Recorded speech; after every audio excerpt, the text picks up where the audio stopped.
Wi-Fi, once strictly limited to so-called smartphones targeted at business users, is migrating to feature phones as well, joining Bluetooth, USB, and removable media as optional methods for transferring photos from the phone. And we're finally starting to see auto-upload software being offered by carriers and even pre-installed on some phones. Wonder of wonders.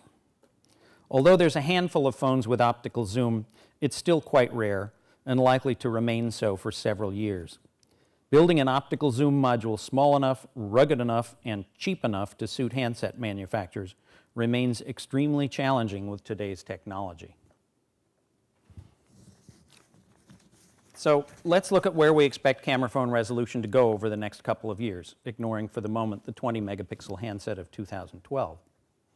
VGA continues to command a surprising share of the camera phone market, accounting for nearly a quarter of all the primary cameras in phones, albeit most are entry-level handsets for emerging markets. 1.3 megapixel peaked last year, and like VGA, its market share will dwindle over this period.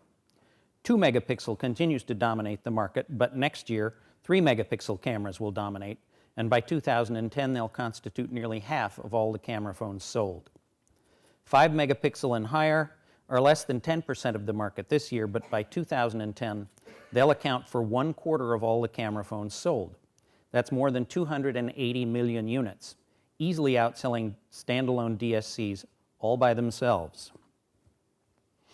Now here's the breakdown of camera resolution here in the US.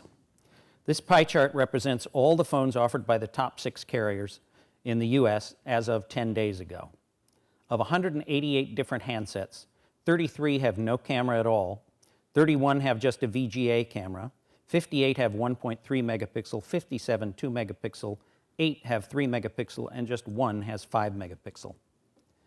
When we throw out the models without a camera, we can see that the distribution of camera phones in the US skews heavily towards lower resolution models when compared to the distribution worldwide.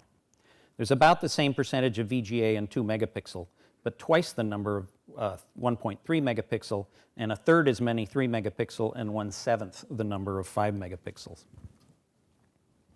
Despite the relatively dismal portfolio of camera phones available to US subscribers, the number and frequency of pictures and videos sent over the cellular networks continues to rise rather dramatically. Together, AT&T and Verizon have more than half of all the cellular subscribers in the US. Figures released with their financial reports for the last 9 quarters show that MMS volumes have increased 6-fold, from 428 million in Q3 '06 to 2.6 billion this past quarter from those 2 carriers.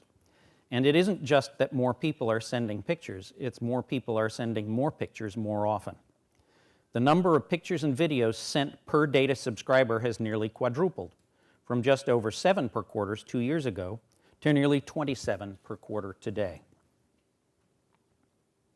That's the hardware and usage side of the picture. At last year's conference, Philippe Kahn told us a story called The Fashion Model and the Brick.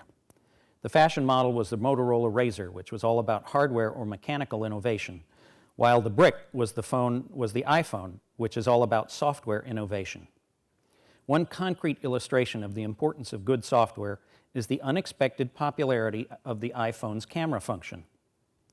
Despite the second-rate camera and total absence of imaging features, people use the iPhone camera a lot.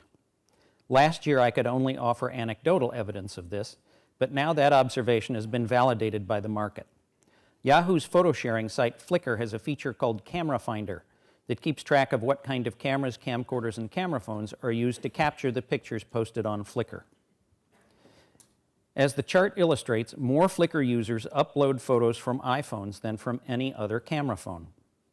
On the day I checked, a little over a week ago, nearly 3,000 users uploaded more than 19,000 pictures from iPhones, more images and more users than the most popular Nokia and the most popular Sony Ericsson models, all of which feature 5 megapixel or 3.2 megapixel autofocus cameras, and all of which, before the iPhone, used to be the most popular camera phones on Flickr. Why is that? Simply because Apple made that nasty little camera easy to use and made the pictures easy to send. It doesn't hurt that it's a pleasure to frame and review pictures on that nice big orientation-sensitive screen, but there are plenty of big screen phones around with much better cameras. It's not the hardware. It boils down to superior software. Suddenly, handset manufacturers are forced to rethink their convoluted menu-driven interfaces and consider the user experience. As Philippe correctly forecast last year, the introduction of the iPhone signals the ascendance of software in mobile phones, a most welcome development in a business too long dominated by hardware. So, where do we stand at the end of 2008 as far as those inhibitors are concerned? Well, once again, it depends on where you live.